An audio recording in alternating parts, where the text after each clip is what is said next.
So we'll go ahead and start our agenda and call the meeting to order. And the first order of business is to consider the minutes of our last meeting on December 16th.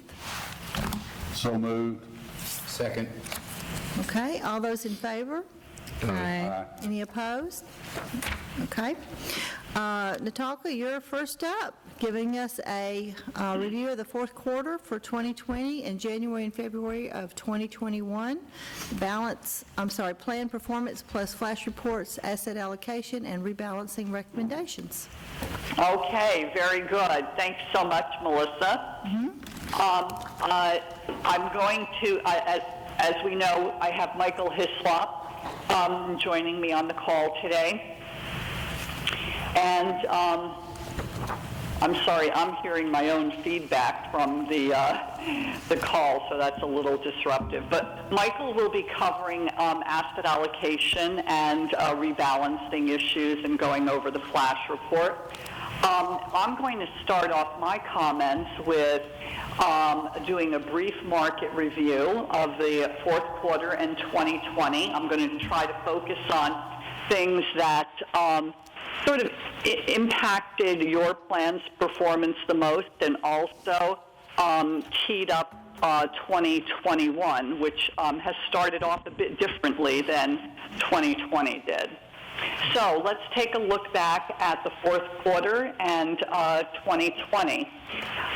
The fourth quarter ended very strong at record highs in domestic equity markets, despite the fact that we still had some COVID-related spikes and still some political uncertainty.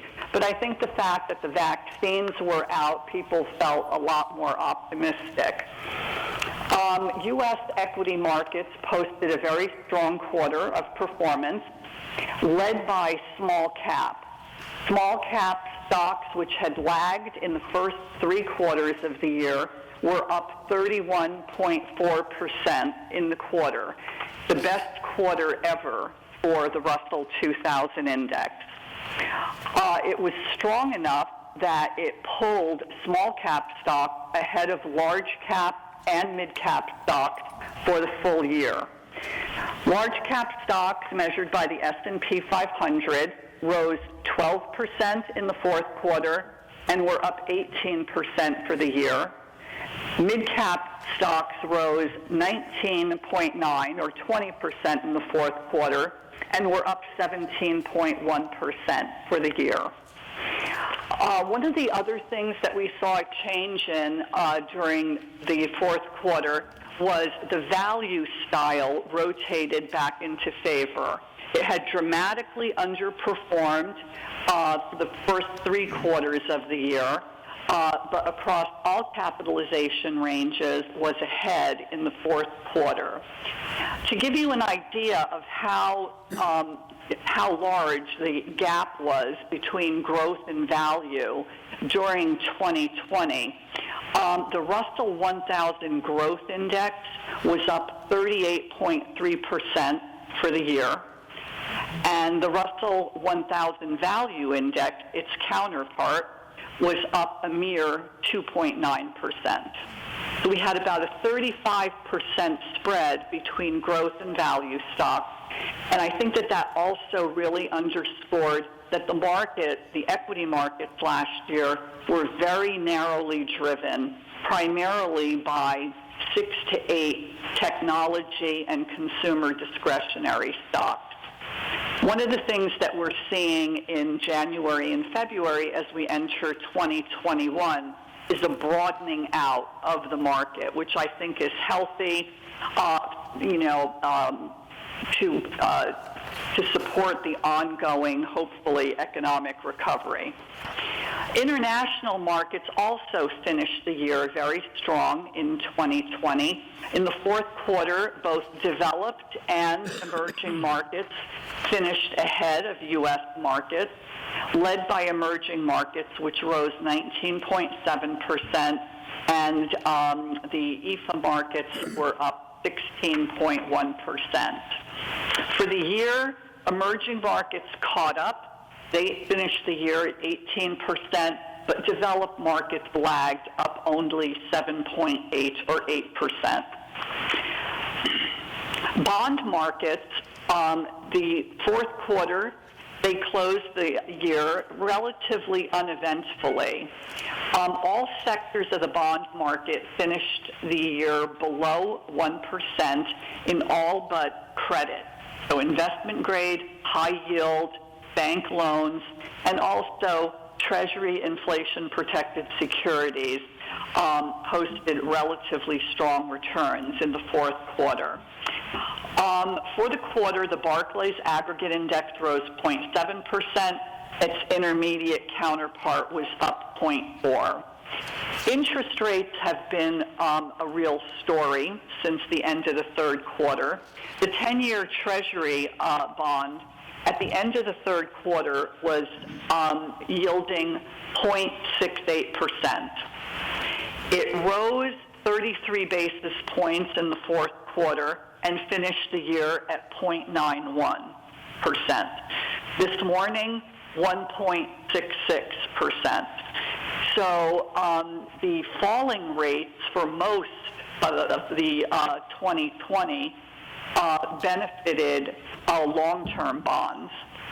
And also, since the COVID recovery began in April and May, spread sectors of the credit market, high yield and investment grade, also tightened quite a bit, narrowed, and credit sectors performed very well.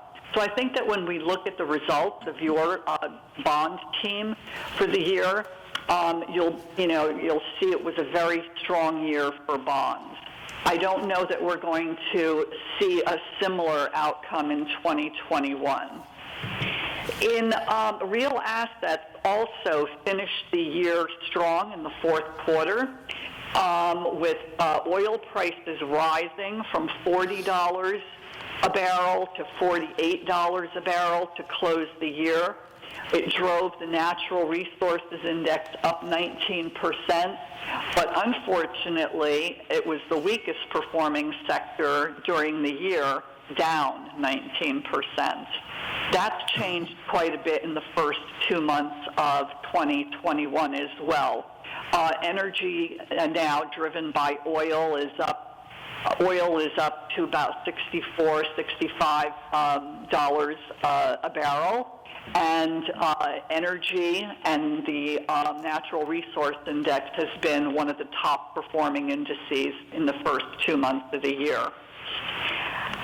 Global REITs were also, unfortunately, posted a negative return last year, but finished the quarter strong and also have started off January and February very strong.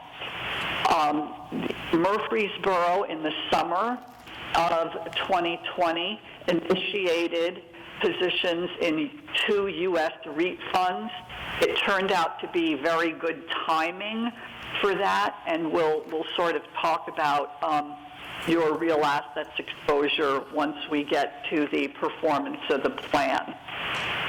So that's sort of how the market shaped up in 2020.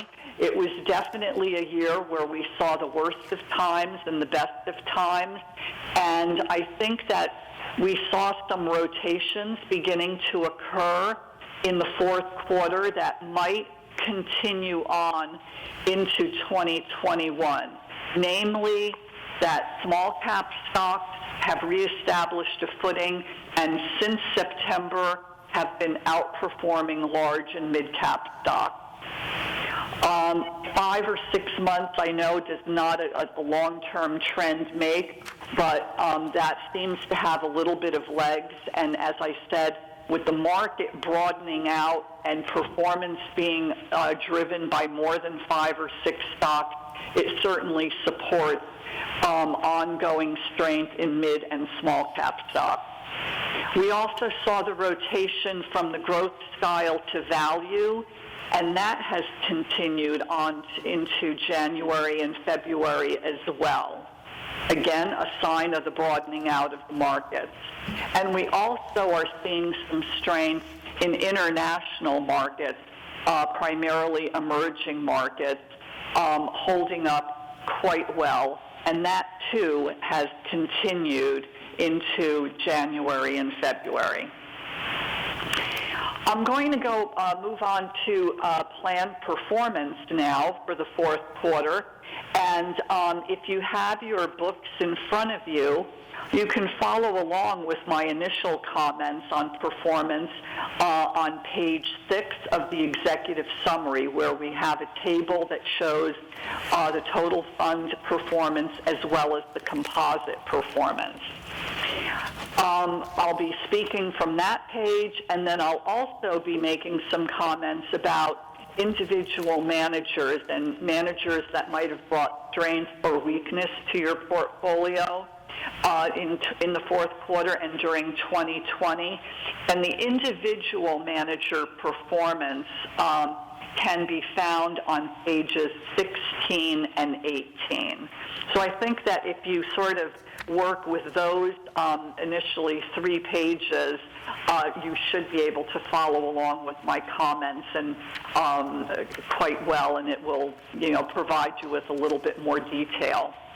So at the top of page 6, we always start off with a market value summary of the changes in the plan assets. So the year ended with the plan assets at $161,570,262.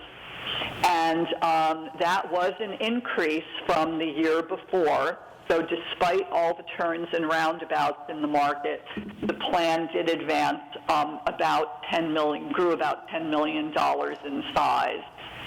And that came primarily through investment gains. In the fourth quarter, you had $15.9 million in investment gains, and that pulled your investment gains, or pulled you into investment gains from losses for the full year, where the plan rose $11 million in assets. You did also have net outflows from the plan, both in the fourth quarter as well as for the year-to-date, $1.3 million in net outflows. The plan fell slightly short of its target policy in the fourth quarter. It rose 10.9% versus 11.7%. And on a year-to-date basis, the plan was almost 3% behind target. The 7.2% return it's a fine absolute number of performance. It did meet your actuarial interest rate assumption, which is something we monitor carefully. But it did fall 2.9% short of the target policy index, and when we look at the composite returns below, we'll see where the weakness lied. The first team we're going to look at is the global fixed income team, and that's your global fixed income composite. And you can see that both for the quarter and for the year-to-date period, you virtually match the index both times, up 2.1% in the fourth quarter and a very solid 6.4% for the year-to-date. One of your largest fixed income managers is the TCW, Total Return Fund, and they were up 8.3% for the year, and that topped both the intermediate aggregate bond index as well as a mortgage index.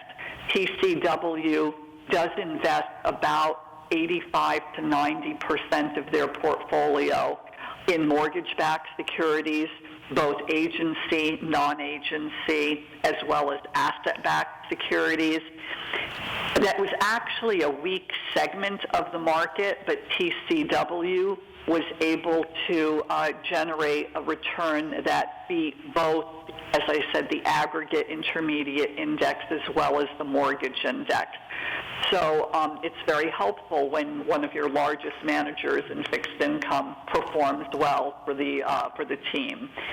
Also, your credit managers performed well, and if you might recall that also as of September 1st, you established a position in the Western Asset Credit Opportunities Fund, and that's a best ideas fixed income fund focused on credit and structured products.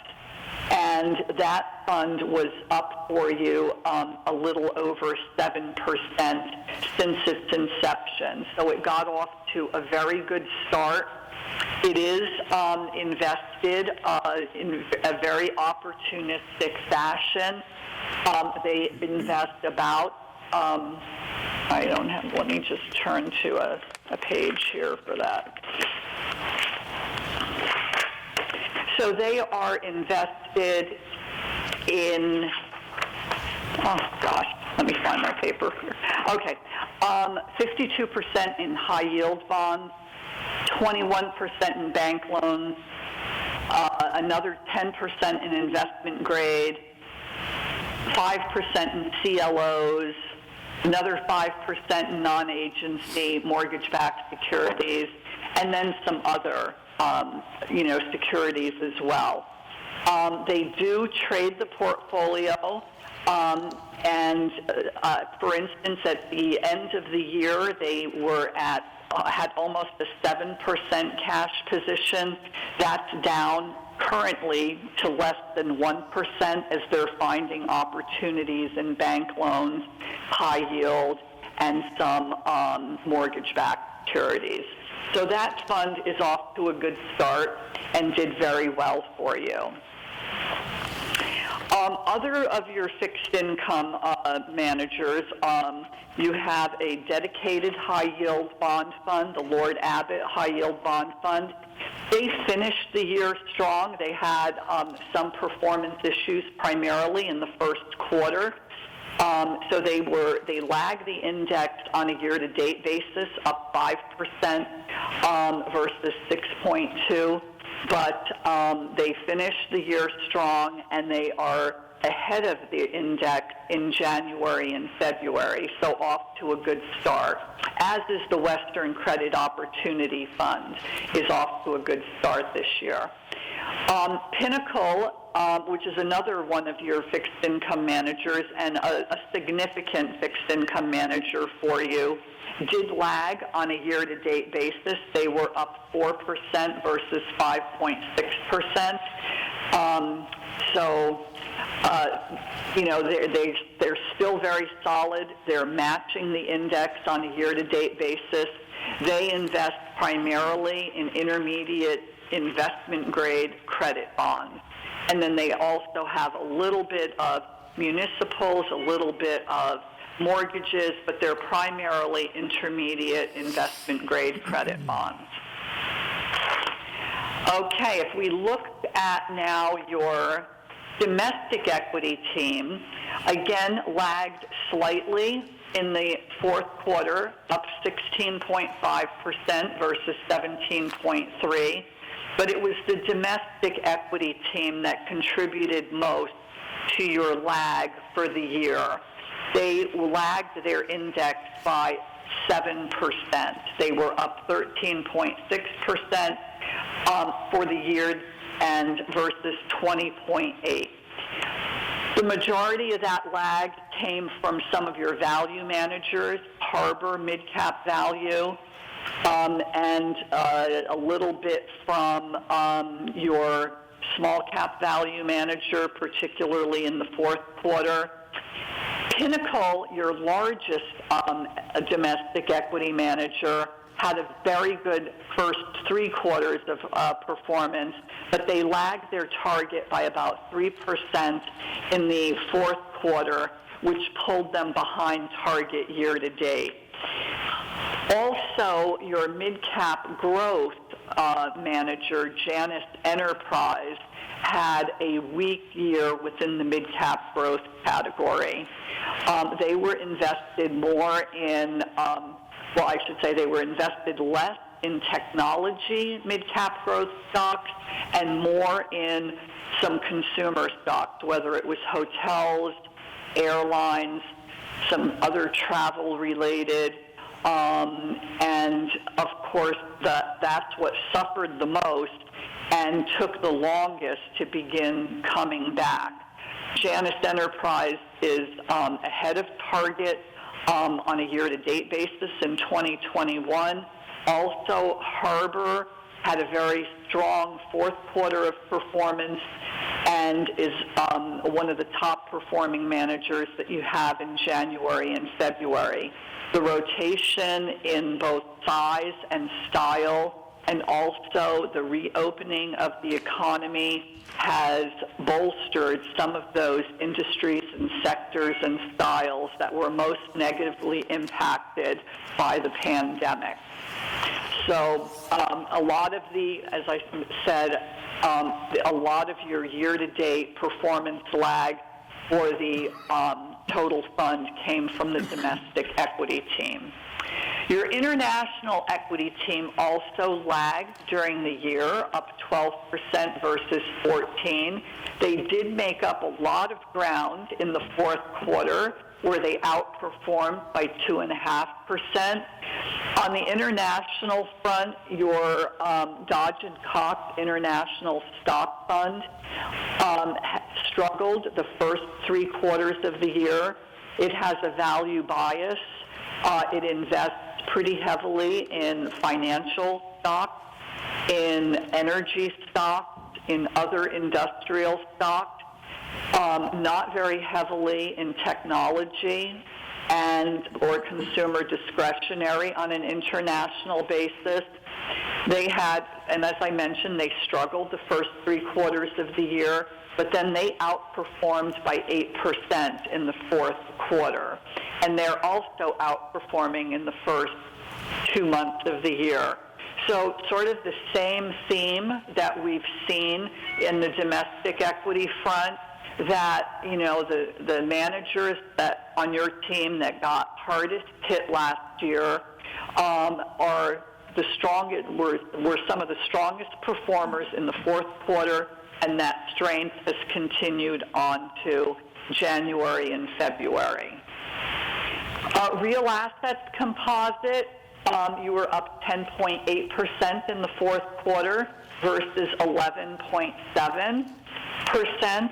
And as I mentioned earlier, you have now 3 real estate managers.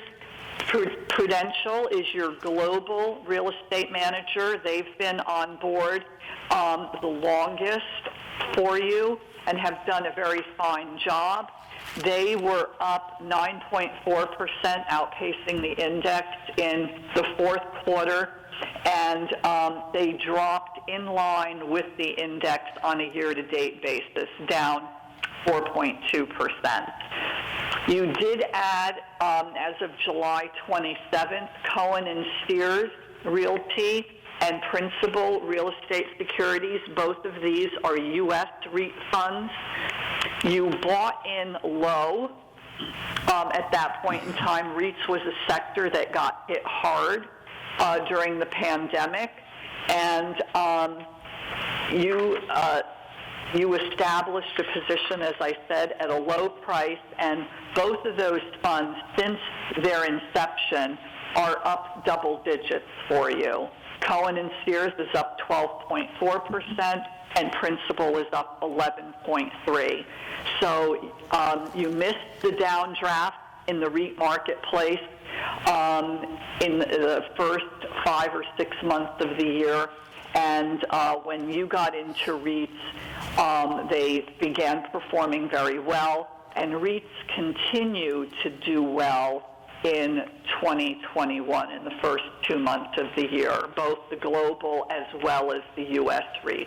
U.S. REITs are outperforming a little bit more in the first 2 months of this year. Your other real asset exposure is your natural resources exposure, and that's been a painful place to be during the past, I would say, 18 to 24 months. Oil has been falling in price, and But that too began changing in the September-October timeframe, and natural resources was one of the strongest performing sectors in the fourth quarter, and it is the strongest performing sector in the first 2 months of the year so far. So your real assets exposure was not a benefit to the portfolio in 2020, but is starting to pay dividends, so to speak, in the first 2 months of this year. So that's how the team performed. There are 3 managers that we have on performance watch list status. You can find those on page 14 of the report. Dodge & Cox International Stock.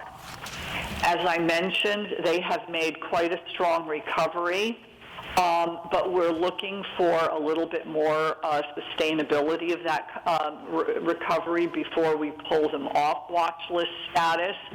We have throughout the year been trimming them and adding to your global equity managers, both Janus Global Research and American Funds World Growth and Income. Both of those funds did very well last year for you. And so we're just trying to equalize the exposure a little bit more there. But we're happy to see Dodge & Cox sort of returning to its former strength. Harbor Mid-Cap Value also had a weak year last year, but was one of your best performing managers in the fourth quarter and on a year-to-date basis. So they'll remain on watch list, but we're optimistic that they will become contributors to your portfolio. And Janus Enterprise, as I mentioned last time, a few minutes ago, they had a weak year of performance in the mid-cap growth space.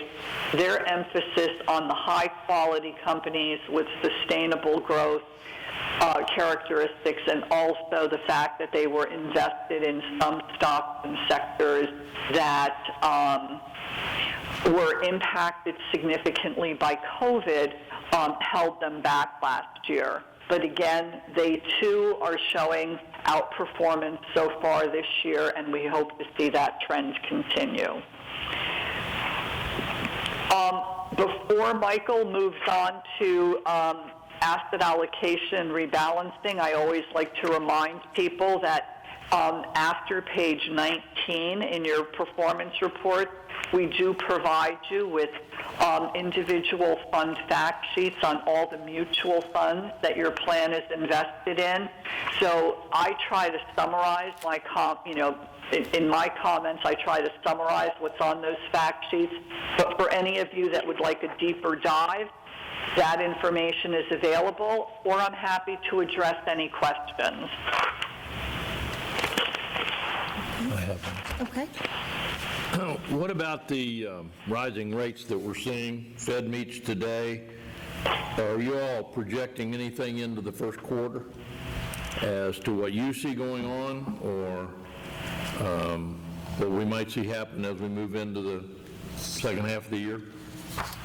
Yeah, so we think that the long rates, primarily the 10-year bond, which is one of the gauges that people watch, will probably go up somewhere between 1.75 and 2% this year.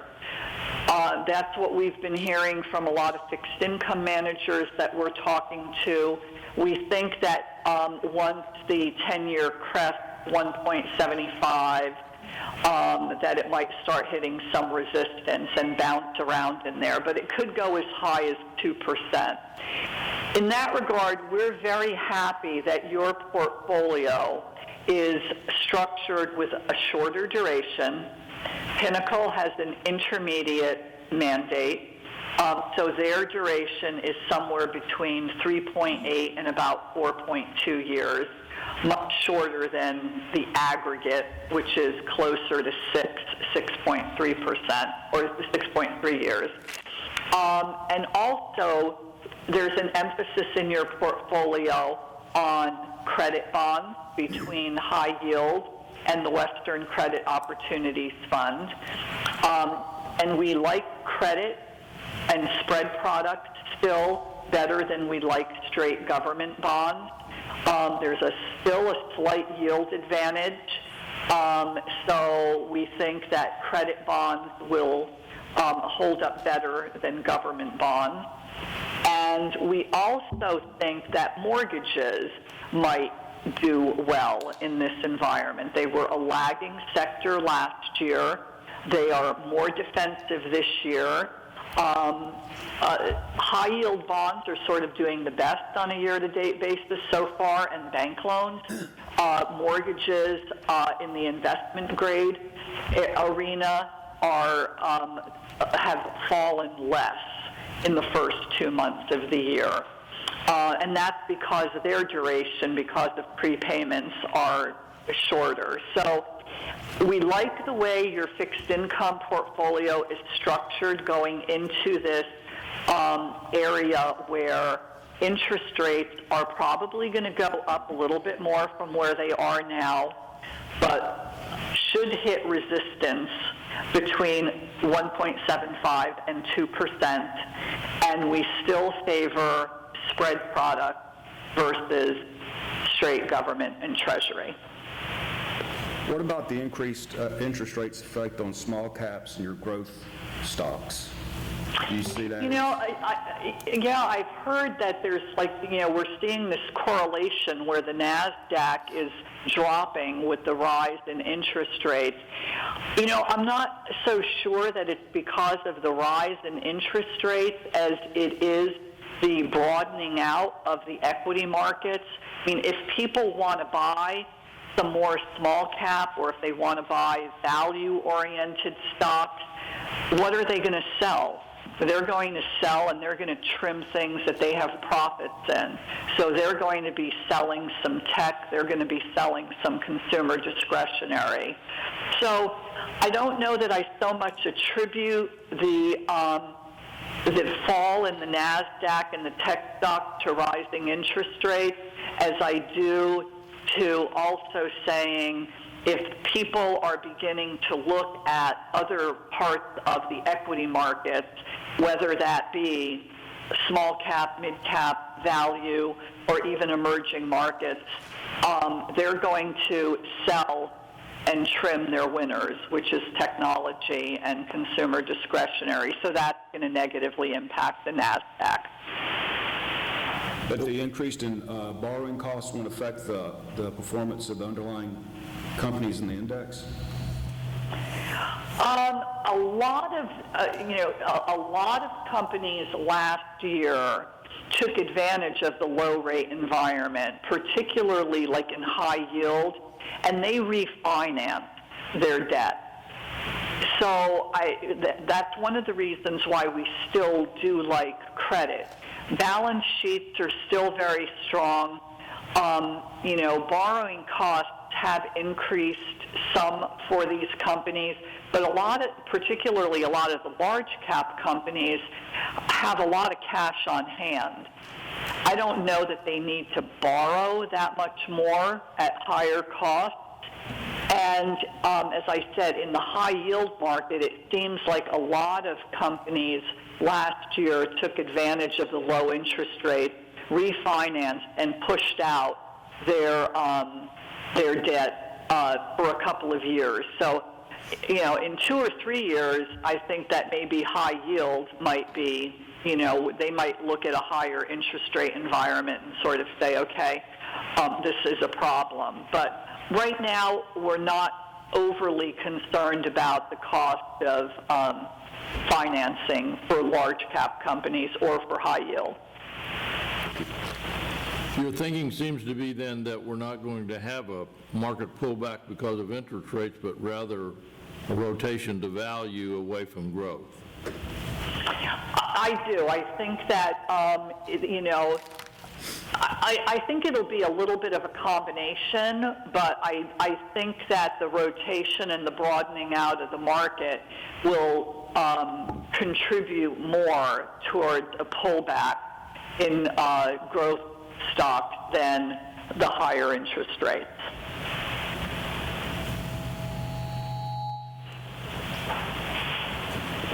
Any other questions? Okay, seeing none, Natalka?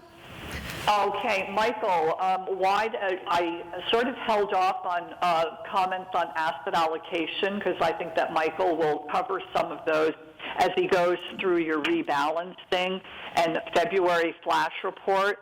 You did end the year overweight in equities and underweight in real assets and fixed income, not surprisingly because equities finished the year so strong.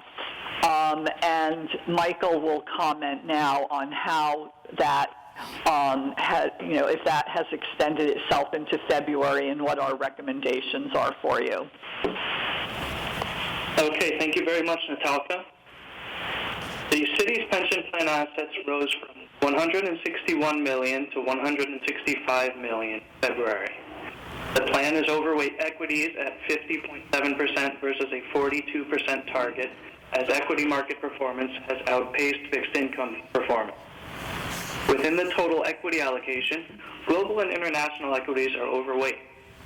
Real assets, namely natural resources, global REITs, and U.S. REITs, are underweight, as commodities have lagged and REIT exposure has not been fully funded. Fixed income is also underweight due to overall sector weakness as interest rates have risen.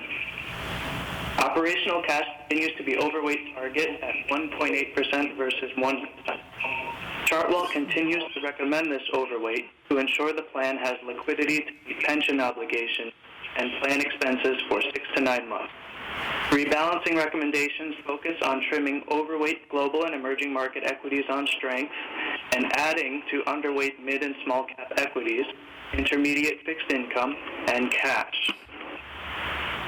The proposed trades for rebalancing are to sell $250,000 of the American Funds Capital World Growth and Income Fund, $250,000 of the Janus Henderson Global Research Fund, $250,000 of the Dodge & Cox International Equity Fund, and $500,000 of the Invesco Oppenheimer Developing Markets Fund. In order to buy $250,000 of the Harbor Mid-Cap Value Fund, $250,000 of the Janus Enterprise Fund, $250,000 of the Virtus Ceradex Small Cap Value Fund, $250,000 of the Pinnacle Fixed Income Account, and $250,000 of cash in the Federated Hermes Government Obligation Fund.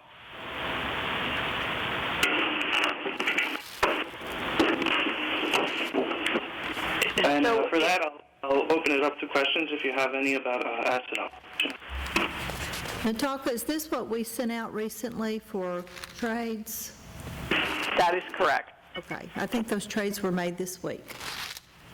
Okay, great. And, in summary, as you saw, we were trimming some of the asset classes that were overweight on strength and adding to asset classes that were underweight and that we feel have a good runway going forward. And as Michael noted, we always like to see the plan have a good amount of liquidity on hand. During volatile markets, we would prefer to not have you sell into weakness. And so I think that worked out well for you last year. We continue to think this year is going to be volatile. We may add to real estate exposure in coming months. As Michael said, we haven't fully funded that. But we'd also like to see if some market appreciation can get us closer to target as well. Okay. One of the other things that we are looking at that we may provide the committee with in the next quarterly meeting is looking at small cap value managers. Vertis has had sort of a volatile, overall good but volatile track record for the plan, and they're participating. They participated nicely in the fourth quarter, but lagged. And they're also lagging in the first 2 months of this year, their index target. So we are going to take a look to see if there's a more competitive fund in that space that might have a more consistent track record. And so we'll present those thoughts and ideas to you probably at the next quarterly meeting and see if we'd like to make a change there. Okay. Greg, did you have a question? Yeah, we have approximately, $3 million in cash, and that's good for approximately 9 months or so of benefits. Is that correct, or is that, what's our burn rate on the, it was less than that.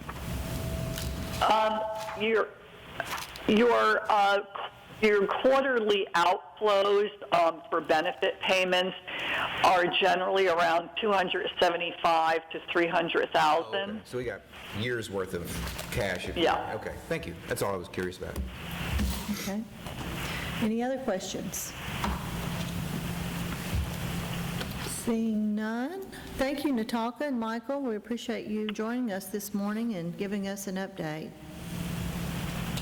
Well, thank you for the time. And Melissa, I didn't hear at the beginning, is this your last meeting, or will you be joining us for the first quarter meeting? It depends on when we have it.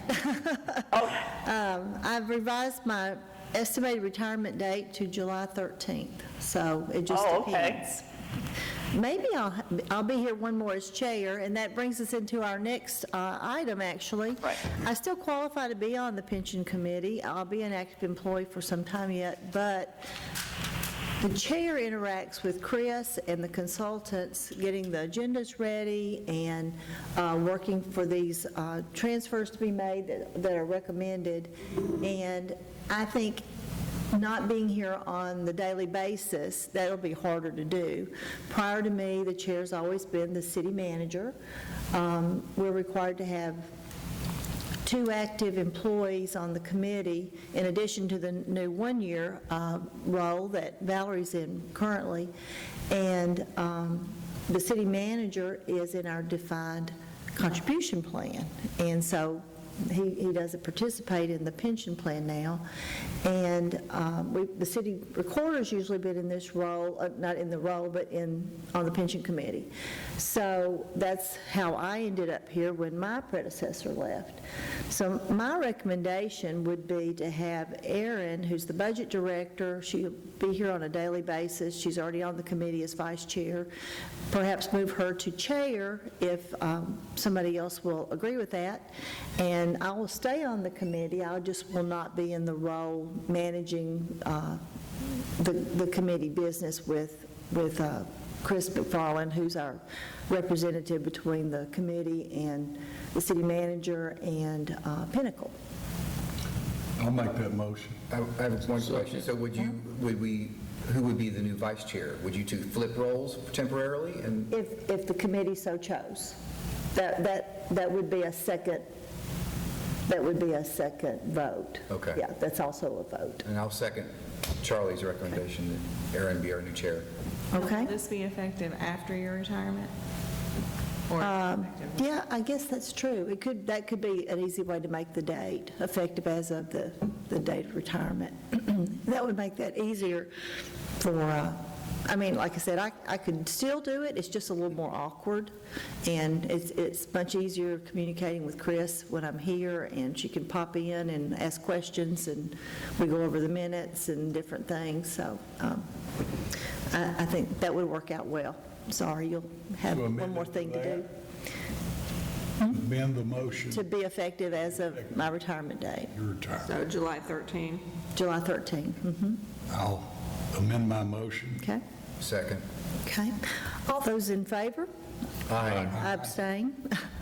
Any opposed? None, seeing none. Okay, congratulations, Aaron. So if y'all want to go ahead and plan the vice chair, you can just do that at the next meeting after she becomes chair. Oh, okay. Is that all right? Just do it that way, Chris? I can put it on the agenda next time. Yeah. Okay, all right, cool. All right, any other business before the committee? Okay, well, we'll stand adjourned. Thank you so much. Thanks, Natalka.